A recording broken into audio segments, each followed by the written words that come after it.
तो आने वाली जो पीढ़ी है, जैसा कि पवन भाई साहब ने कहा, तो उनकी बातों से मुझे याद आती है दिनकर जी की वो लाइन कि जिंदगी वहीं तक नहीं ध्वजा जिस जगह विगत युगों ने गाड़ी, मालूम किसी को नहीं अनागत नर की दुविधाएं सारी। जो लिख दिया गया, जो कह दिया गया, जो कर दिया गया, जिंदगी वहीं तक नहीं है। जो आने वाली पीढ़ी है, जो हमारे भविष्य में आने वाले बच्चे हैं, कलाकार हैं, संगीतकार हैं, साहित्यकार हैं, अधिकारी हैं, जो भी लोग आने वाले हैं, वो अभी क्या क्या रचेंगे ये कल्पना के बाहर है।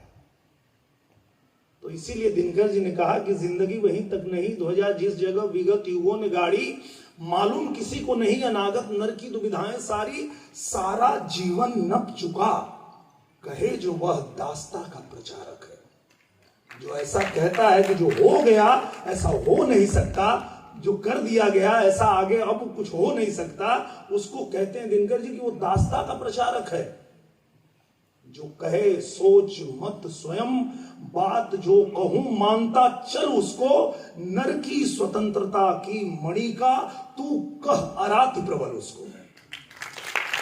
सबसे बड़ा दुश्मन है वो, सबसे बड़ा, चाहे वो कोई भी व्यक्ति हो, अगर ये कहता है कि अब इसके आगे कुछ नहीं है, आपको सोचने की जरूरत नहीं है, हम जो कह रहे हैं बस उसी पे चलिए, तो समझ लीजिए कि ये स्वतंत्रता का सबसे बड़ा दुश्मन है। क्योंकि कुछ भी आप तय नहीं कर सकते कि बस इसके आगे कुछ नहीं है। और इसीलिए दिनकर जी ने आखिरी में लिखा था उस कविता में, मैं 9वीं या 10वीं में पढ़ा था, कि सिमटी बाहों को खोलकर। ये मेरे आजमगढ़ के लिए खास तौर से है, क्योंकि मेरा जो आजमगढ़ है उसमें इतनी प्रतिभाएं हैं।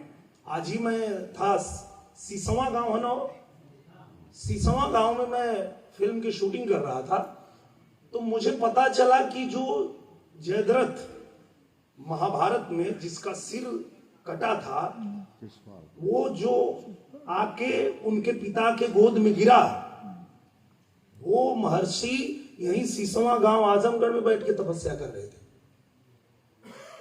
तो ये तपस्वियों की धरती है।